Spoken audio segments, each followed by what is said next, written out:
Olá, meus queridos amigos, sejam bem-vindos ao canal Fala Sério Pastor. Estamos aqui para responder os seus questionamentos, para ajudar você com as suas dúvidas teológicas, e você pode encaminhar sua pergunta para nós, assim como fez o André. O André tem uma pergunta muito interessante sobre a questão dos pecados. O ser humano pode perdoar pecado? Enfim, vamos ver essa pergunta aí, e aí a gente vai trabalhar na resposta dela.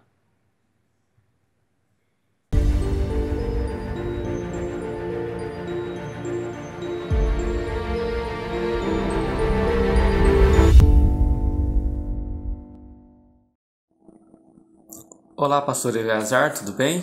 Meu nome é André, eu sou da cidade de Presidente Prudente, no estado de São Paulo. Frequento a Igreja do Brasil Novo aqui dessa cidade e acompanho o seu canal já faz algum tempo e gosto muito do conteúdo que é postado todas as semanas ali. E eu tenho uma dúvida com relação a uma autorização ou uma palavra que Jesus disse aos seus discípulos após a sua ressurreição, no momento que ele aparece para eles ali no momento que eles estão reunidos. Está em João capítulo 20, verso 21 a 23, que diz o seguinte: Disse-lhes, pois, Jesus outra vez: Paz seja convosco. Assim como o Pai me enviou, eu também vos envio. E havendo dito isso, soprou sobre eles e disse-lhes: Recebei o Espírito Santo. Se de alguns perdoardes os pecados, são-lhe perdoados. Se lhe o retiverdes, são retidos. Estaria o Senhor Jesus nesse texto autorizando os seus discípulos e também os seus seguidores a perdoar os pecados? Porque nós temos acreditado e dito que somente Deus pode perdoar pecados, mas esse texto ele fica meio confuso. Então o que esse texto está querendo realmente dizer? Jesus está dando essa autorização para os seus discípulos perdoar pecados nesse texto? Se não, o que isso significa? Responde aí para mim, responde para as pessoas que assistem ou acompanham o seu canal. E tira essa dúvida da gente aí. Fala sério, pastor. Muito obrigado, André, por sua pergunta. Realmente uma pergunta bem interessante. Vamos ver novamente o texto, João, capítulo 20, 21 a 23. Nós vamos ler aqui João, capítulo 20. Os versos 21 a 23 dizem assim: Disse-lhes, pois, Jesus outra vez: Paz seja convosco. Assim como o Pai me enviou, também eu vos envio a vós.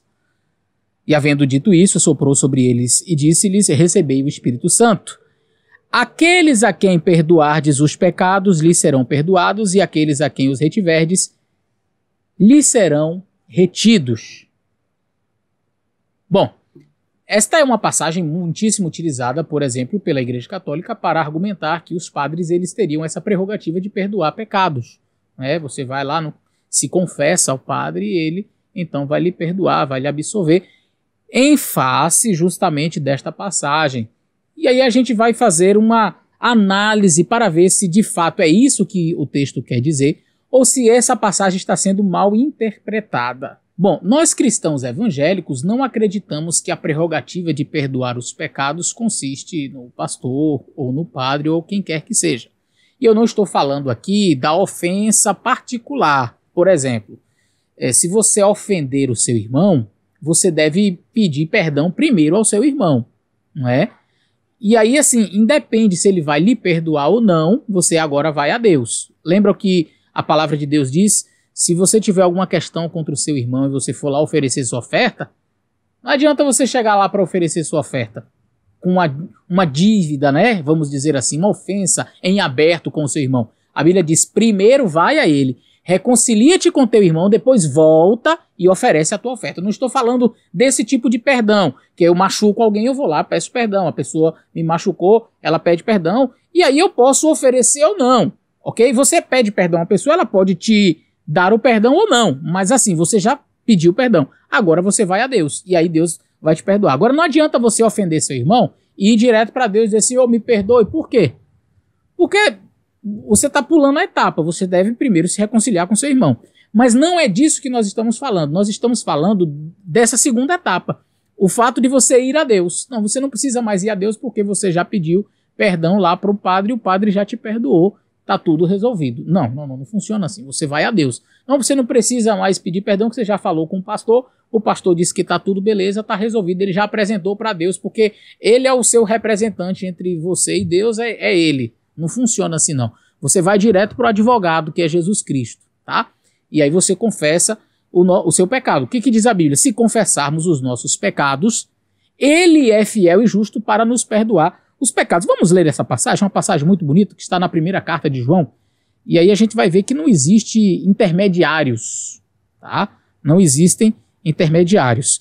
Em 1 João capítulo 2, capítulo 1, verso 9, 10, e aí já entra no capítulo 2, que diz assim: se confessarmos os nossos pecados, Ele, Jesus Cristo, é fiel e justo para nos perdoar os pecados e para nos purificar de toda injustiça. Não diz assim: se eu confessar o meu pecado ao pastor, se eu confessar o meu pecado ao padre, tá?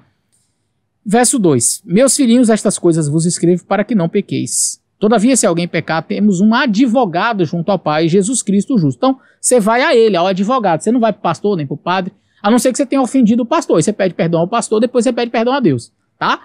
Mas o perdão divino, o perdão do pecado, não é o perdão da ofensa. Né? Eu ofendi meu irmão. Acho que vocês já entenderam, né? Eu ofendi meu irmão, vou lá, me reconcilio com ele. Mas ele não tem o poder de me limpar do meu pecado. O meu pecado está em aberto, eu já me reconciliei com meu irmão, mas eu preciso pedir perdão a quem pode me perdoar, Deus. E aí eu vou a ele, eu não vou ao pastor, eu não vou ao padre, ok?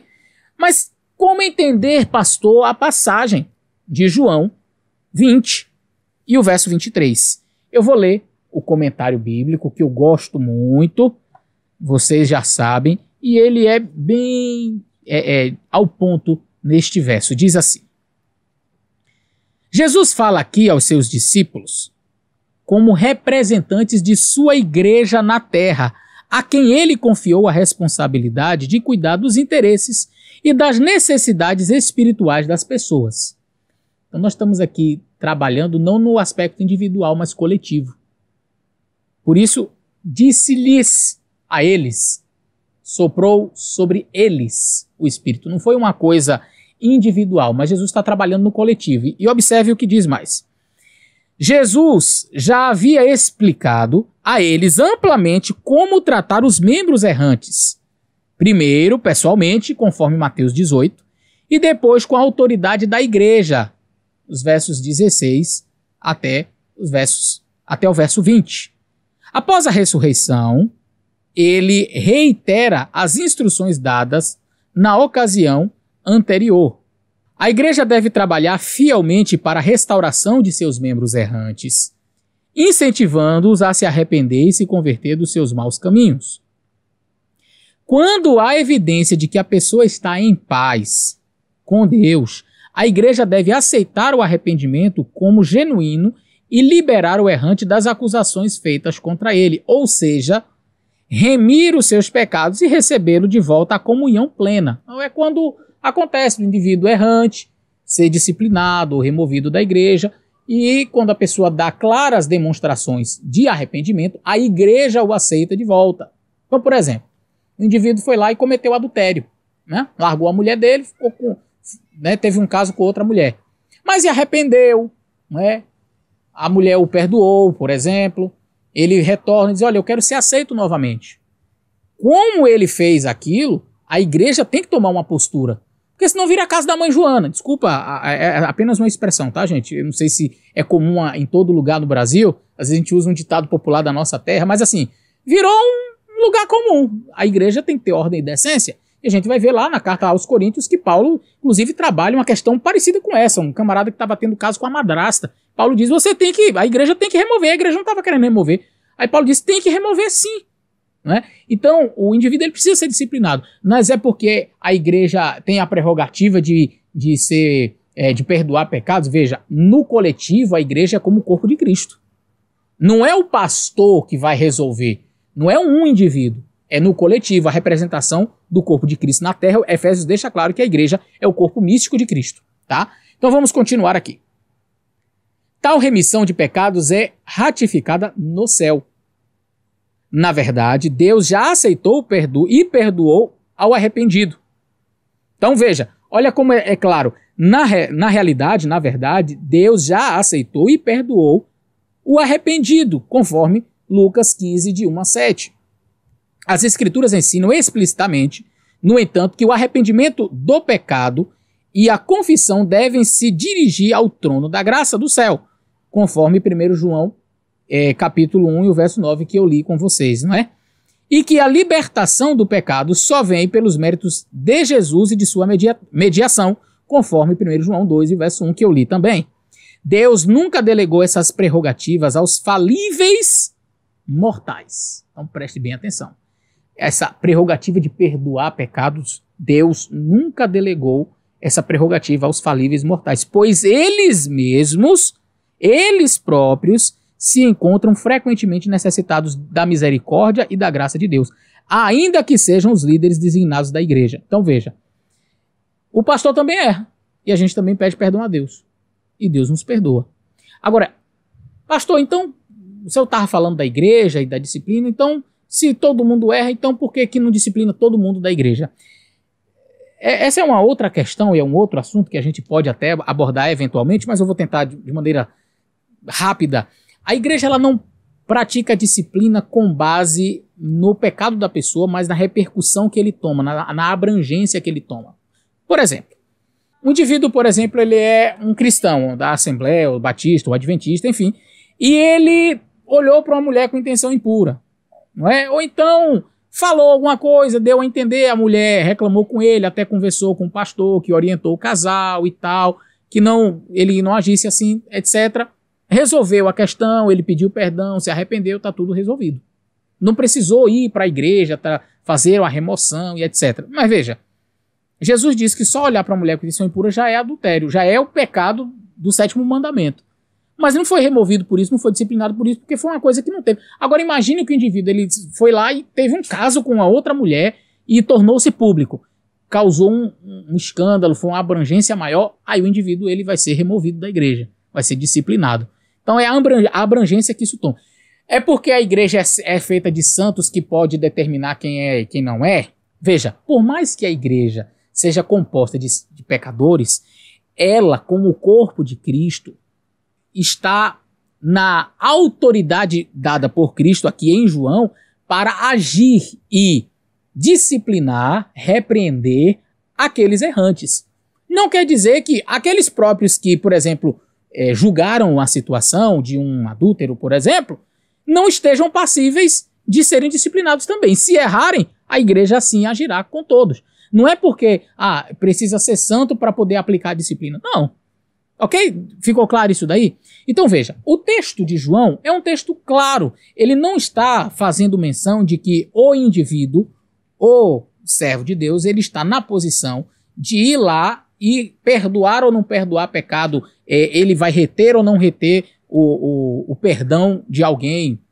Ok? Não é assim. Mas o texto está trabalhando na coletividade, uma representação da igreja. Jesus está falando ali para os seus discípulos na função de líderes da igreja. Ele não está trabalhando o aspecto individual. Portanto, a igreja reunida, os líderes da igreja reunidos, podem sim aplicar uma medida disciplinar, enfim, quando a pessoa erra, ou ela, dando provas de arrependimento, oferecer o perdão e o retorno ao seio da igreja normalmente. É disso que o texto está falando. Não é nenhum tipo de abertura para qualquer líder religioso colocar-se na posição de Deus e ficar oferecendo perdão ou retendo o perdão dos pecados a uma pessoa. Espero ter ajudado. Deus abençoe e até o nosso próximo vídeo.